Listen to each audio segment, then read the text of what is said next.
সেদিনকে চলে গেছিলাম মিহিদানার অন্নপ্রাশনে। তো আমি, মনো আর ওর মেচকা তিনজনেই রেডি হয়ে রওনা দিলাম মিহিদানার বাড়ির অনুষ্ঠানের উদ্দেশ্যে। তো আমরা তিনজনেই গিয়ে পৌঁছে দেখি খুব সুন্দর ডেকোরেশন করেছিল, খুব সুন্দর সাজিয়েছিল সব কিছু।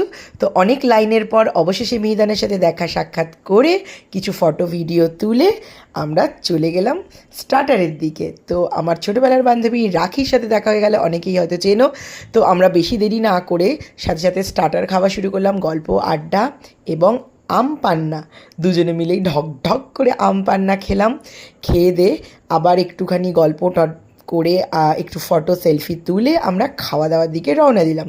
তো ফার্স্টেই ডাল, ঝুড়ো ঝুড়ো আলু ভাজা, লেবু, এটা আমার সব থেকে প্রিয় খাবার অনুষ্ঠান বাড়ির।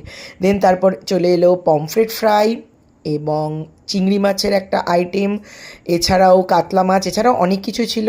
তো সব কিছুর তো ভিডিও ডিটেলে তুলতে গেলে অনেক দেরি হয়ে যাবে।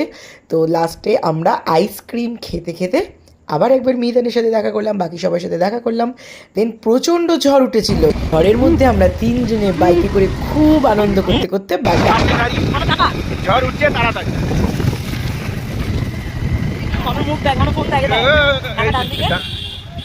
আরে কাল বৈশাখীর ঝড়ে আম পড়বে টুক টুক টুক টুক।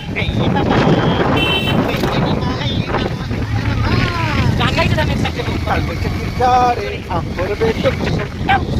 এইভাবেই আমরা মিহিদানার অন্নপ্রাশন এনজয় করলাম। খুব লক্ষ্মী মেয়ে, শান্ত মেয়ে, অনেক বড় হোক, সুস্থ থাকুক, ভালো থাকুক। তোমরা ভালো লাগলে অবশ্যই লাইক করো, একটা কমেন্ট করো। Thank you.